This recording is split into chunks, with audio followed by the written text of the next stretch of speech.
সবজির দাম কিছুটা কমলেও ঊর্ধ্বমুখী নিত্যপণ্যের বাজার পরিস্থিতি জানাতে গাজীপুর ও জামালপুর থেকে সরাসরি যুক্ত হচ্ছেন সহকর্মীরা। শুরুতে গাজীপুর থেকে যুক্ত হচ্ছেন সহকর্মী নজরুল ইসলাম। নজরুল, নিত্যপণ্যের বাজার পরিস্থিতি কেমন দেখছেন, বিস্তারিত জানাবেন। নেন্সি, আপনাকে ধন্যবাদ। আপনি যেমনটা বলছিলেন, আপনি জানেন যে বাজার পরিস্থিতি কিন্তু নিয়ন্ত্রণহীনই বলা চলে। এখানে কিন্তু আপনার যা কিছু রয়েছে নিত্য প্রয়োজনীয় পণ্য কিন্তু লাফিয়ে লাফিয়ে বাড়ছে সবগুলো পণ্যের দামই।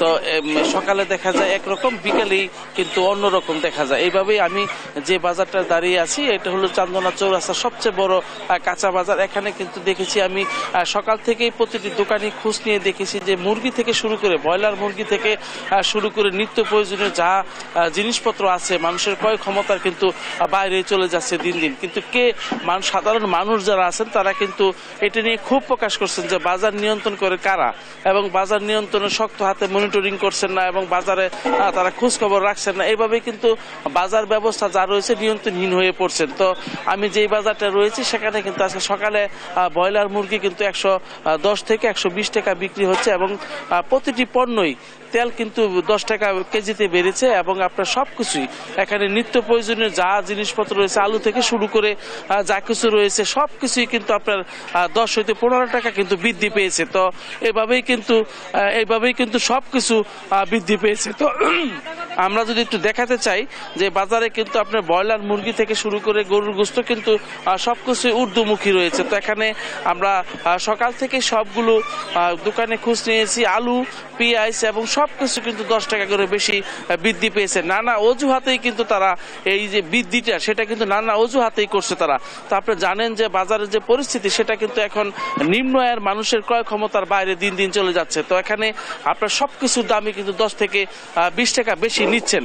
তো এটার কারণ সম্পর্কে জানতে চাইলাম, তারা কোনো সৎ উত্তর দিতে পারেনি, এবং তারা এখন বলছে সরবরাহ কম, এই কারণেই বৃদ্ধি পেয়েছে। তো পাশাপাশি সব জায়গায় কিন্তু এই অবস্থায় দেখেছি আমরা, যে চৌরাস্তা বাজারে ঘুরে দেখেছি যে এখানে কিন্তু সব ধরনের, অর্থাৎ মানুষের নিম্ন আয়ের মানুষ কিন্তু বাজার বিমুখ হচ্ছেন, এবং তারা কিন্তু আপনার মাছ থেকে শুরু করে সবকিছুই কিন্তু এখানে বৃদ্ধি পেয়েছে। এখানে কিন্তু শক্ত কোনো মনিটরিং ব্যবস্থা না থাকার ফলে কিন্তু যা ইচ্ছা তাই করছেন তারা। এখানে প্রতিদিনই কিন্তু আমরা দেখেছি যে বাজারে খোঁজ নিয়েছি, এবং সবকিছুই মাছ থেকে তরকারি যা কিছু আছে সবকিছুই কিন্তু ঊর্ধ্বমুখী রয়েছে। তো এইভাবেই কিন্তু গাজীপুরের যে বাজারগুলো রয়েছে সবগুলো বাজারই কিন্তু আপনার মানুষের নিয়ন্ত্রণহীন হয়ে পড়েছে, এবং ক্রয় ক্ষমতার বাইরে কিন্তু বাজারটা চলে যাচ্ছে। তো মানুষটা, সাধারণ ক্রেতা যারা, তারা চাচ্ছেন যে বাজারটি প্রশাসন যেন শক্ত হাতে দমন করেন। সবচেয়ে লক্ষণীয় বিষয় হলো যে একটি দোকানে কিন্তু মূল্য তালিকা আমরা দেখতে পাইনি। মূল্য যে তালিকা রয়েছে সেই তালিকা কিন্তু আমরা দেখতে পাইনি, অর্থাৎ যার কাছে যা নিতে পারে এইভাবে এটাই নিচ্ছে তারা। তো নেন্সি, এই ছিল আমার কাছে চৌরাস্তা বাজার থেকে সর্বশেষ। এবার আমরা জামালপুরে যুক্ত হব, সেখানে আছেন আমাদের সহকর্মী মেহেদি হাসান। মেহেদি, নিত্যপণ্যের বাজার পরিস্থিতি কেমন দেখছেন, দাম নিয়ে কি বলছেন ক্রেতা বিক্রেতারা? নেন্সি, আপনাকে ধন্যবাদ। আমি আপনাকে জানাতে চাই যে রোজার শুরু থেকে কিন্তু এক ধরনের অস্বস্তি প্রকাশ করছে সাধারণ ভোক্তারা। কিন্তু তারা কিন্তু আমরা দেখতে পেয়েছি যে বাজারগুলো ঘুরে যে রোজার শুরু থেকেই যে দাম বৃদ্ধি পেয়েছে, সেটি কিন্তু 15 রোজার দিকে একটু কমলেও ঈদের আগ থেকে কিন্তু আবার সেই দাম আবার বৃদ্ধি পেয়েছে।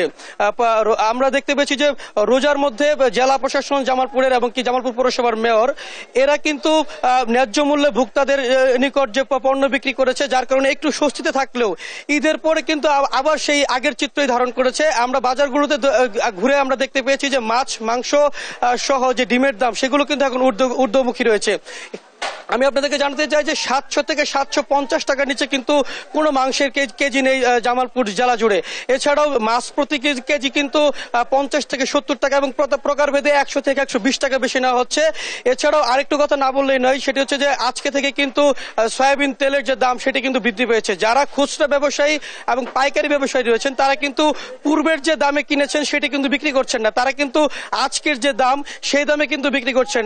এই নিয়ে কিন্তু জনগণের মধ্যে একটি চাপ চাপা ক্ষোভ বিরাজ করছে। আর চালের দাম প্রতি কেজিতে 4 থেকে 5 টাকা বেশি বৃদ্ধি পেয়েছে। আমি সাধারণ ভোক্তাদের সাথে কথা বলেছি, তারা বলেছেন যে যখন বাজার মনিটরিং করা হয় তখন কিন্তু কিছুটা হলেও দাম একটু কমে, কিন্তু বাজার মনিটরিং ঠিক মতন না করার কারণেই কিন্তু এক এক বাজারে এক এক ধরনের দাম নিচ্ছে। এছাড়াও সবজির বাজার কয়েকদিন আগেও যেটি একটু স্বস্তির মধ্যে ছিল সেটিও কিন্তু দিন দিন বৃদ্ধি পাচ্ছে। সবকিছু মিলিয়ে এক ধরনের নাভিশ্বাস চলে আসছে সাধারণ ক্রেতারা দাবি করেছেন যে দ্রুত সময়ের মধ্যে যেন বাজার মনিটরিং করা হয়। বাজার মনিটরিং এর মাধ্যমেই একমাত্র সম্ভব এই ভোক্তাদের যে স্বস্তিতে রাখতে। ন্যান্সি, এই ছিল আমার কাছে সর্বশেষ তথ্য। ন্যান্সি। মেহেদী, আপনাকে ধন্যবাদ।